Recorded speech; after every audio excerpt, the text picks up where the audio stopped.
Welcome back from the break. I'm still with Dr. Stella Nyanzi. She has given us the whole bit of what we have, maybe what we didn't know about description and the other bits of sex. And moving on, we're going to now discuss whose responsibility is it to initiate sex? Is it the lady? Is it the man? On the question of initiating sex, so there's what we call gender roles. Women cook, men eat. Men bring money, they're the providers, and they buy food. Women cook the money and feed children. There are these traditional gender roles that we have, right? The man initiates marriage and the woman accepts. The man proposes. That's very traditional. It is conservative. I think it has been the customary norm that often it's the family of the man that approaches the family of the woman when discussing possibilities of marriage and childbearing. But remember, it's the families negotiating, it's not the individuals. African society, Ubuntu is I am because we are. We never operate as individuals, we operate as part of a wider society. And so Mactus cannot come and propose to sexy Stella on his own. Mactus will come with his Senga and his brothers and his uncles to talk to Stella's family. In that case of customary, tradition, often it's the male who are initiating. They are the aggressors, the women are the fair gender. Very traditional ways of thinking about gender and marriage and interactions and initiating sexual relationships and partnerships. However, because I'm a feminist, ever since the feminist movement began doing the work we do, we all argue and advocate for the fact that women are equal partners with men. What a man can do, I can do, or even do better. I want to speak to men's insecurities. Very many men are insecure. And they will say, if she approached me, she may have approached someone else, or she will approach others. That is a very insecure man. If you are secure as a man and you know you're doing the right thing for this woman who's your partner, why would you be scared that she's going to approach another man unless you're doing something wrong, right? Why are men insecure about bold women? Actually, what I think is if a man is approached by a woman and he says no, it doesn't mean it's because she has approached him. Maybe he doesn't like her. It's not because she approached him. But also, I hear what you're saying. There are very many conservative men who think they should be the initiators. I know about women who want sex. They are with their husbands, and she cannot even say to him, let us have sex. Is it a shame? No. For me, I said it's conservative conversion. It's traditional gender roles. The idea that we have to always wait. And for me as a feminist, I tell women all the time, what do you want? Go get it.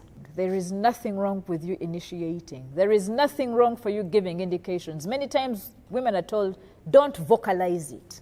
You act it, he will tell. And then she's dying acting, and he's not even taking the initiative. For women like me, if I beep and you're not beeping back, I beep and you're not beeping back, I come and tell you. Okay, doctor, talk to me about sex education. Because I've seen cases where some women are actually thrown out of home by men who might have not understood them because they don't know specific aspects and characters to play when having sex. Let me very quickly say that sex education is what we teach children, youths, sometimes even adults, concerning ourselves as sexual beings. I say to you, it begins the day a child is born. It has to be age appropriate. Whatever messages we are packaging have to be packaged in such a way that we know that children grow up to become young people who grow up into puberty, begin becoming sexually inquisitive, begin getting sexually interested, become sexual actors who are actually having sexual relationships, get through the midlife if they're men, or get to menopause if they're women. No one ever told me that women get menopause and they stop being menstrual, they stop menstruating. What happens to sex in menopause for women? What happens to sex for men after the midlife crisis? And so We need sex education throughout our life course. However, most people think that sex education must be relegated to schools when we are taught about sex education in P6 and P7. That now brings me to the other thing. What's the other thing? Safe sex and birth control. Good. Safe sex is good. Because if it's like we look at the changes that come with all the sexualities now, how safe? How do we do birth control? Before colonialism and even after colonialism, what do we have in safe sex and birth control? I think safe sex does not equate to only birth control. Birth control is important because people must have planned pregnancies, right? Spaced pregnancies. It's important that particularly women can decide for themselves when to have children, how many children to have, etc., etc., right? Many times women have no decision-making power about whether or not they want to have children. As long as the man wants to have a child, he'll come and have sex with her. That's unprotected.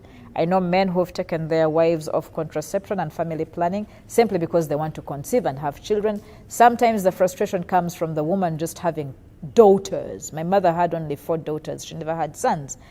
And so in such circumstances, sometimes men want to force the woman to continue having children. And so birth control is important, particularly for women, so that we can have a say in how many children to have, when to have them, when not to have them. Safe sex, on the other hand, ensures that women and men are protected when they have sexual intercourse of whatever form. It could be contraception, which is birth control.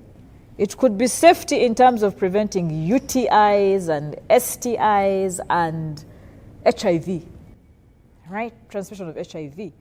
It could be sexual penetration of the vagina and by the penis, but we have to remember there's so many ways of having sex. We need oral sex protection. I have friends who have oral gonorrhea because they are giving men blowjobs without protection, right? I have friends, men, who have oral gonorrhea, but also have ulcers related to gonorrhea on their gums. Because again, they're doing cunnilingus, they're licking women without protection. We haven't been taught how to have safe oral sex. Olinakwomba ebbakuli nga tamanyi nti ebbakuli gyakwomba mulimu enziku, nafuna enziku. Enziku tagifuna eri, agifuna kamwa. So safe sex is not just about, in Uganda it has really mainly focused on birth control. It has focused on preventing HIV transmission, so the condom is important. And people forget about oral sex. How to have safe sex if all you do is to have oral sex? Okay? How do you do it safely? Right? And I think for me, I have seen the oral condom. And I have said to my friends who use it, why would I get myself here? First of all, one of the most easy means of guaranteeing safe sex is knowing the status of your partner. Go and get tested. Does my partner have HIV? Does he have syphilis, gonorrhea, chlamydia, the whole range? What is his genital hygiene like? What is her oral hygiene like? Very, very safe. Okay. So for oral sex, what is their blood like? Is it safe blood? Right? What are their sexual secretions like? Is his semen free from HIV and gonorrhea and syphilis and whatever else? Okay. Does he wash properly? Men who want us to suck their dicks but are dirty and have lice. In the morning you find you have lice in your hair. It came from his pubic hair. Is that safe sex? Okay. But there are materials that different people use for different forms of sex. I've seen finger condoms for those people who love pleasuring themselves with their fingers, right? I've seen the oral condom for those people who like to have oral sex.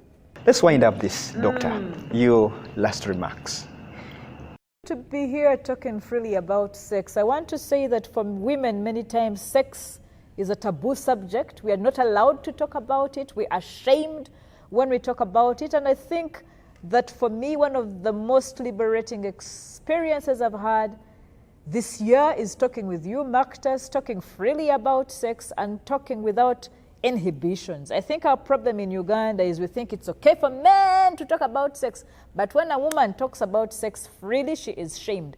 I want to celebrate the fact that all my degrees in university have had a major focus on sexual studies, sexuality studies, the study of human sexuality, sexual reproductive health, sexual rights, because I believe it's knowledge that we need.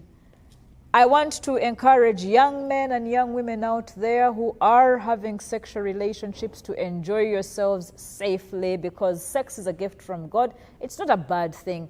Young women who sell sex, do sex work safely. Of course, we know that the government of Uganda, the constitution, criminalizes the sale of sex. Sex work is still a crime in Uganda. And so remember that your job still needs a lot of advocacy so that we may liberate our country from sexually conservative people. I will say it's a pleasure having you in our podcast. It has been Dr. Stella Nyanzi with Marcus 75 in one of the biggest podcasts in Entebbe. Catch us on all our social media platforms. We shall be streaming live at 8 and at 9.